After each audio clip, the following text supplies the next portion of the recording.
Sir.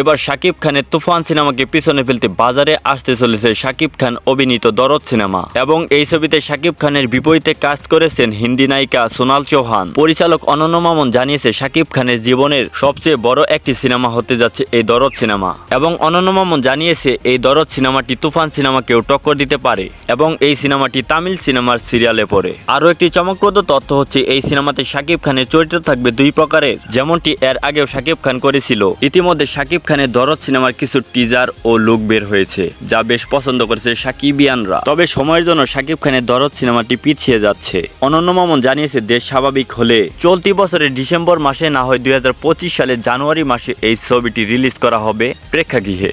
এখন শুধু সাকিবিয়ানরা অপেক্ষা করে যাতে শাকিব খানের দরদ সিনেমাটি কবে মুক্তি পাবে। তো এই ছিল আজকের আপডেট। পরবর্তী আপডেট ভিডিও পেতে আমাদের এই চ্যানেলটিকে অবশ্যই সাবস্ক্রাইব করে আমাদের পাশে থাকবেন। ধন্যবাদ।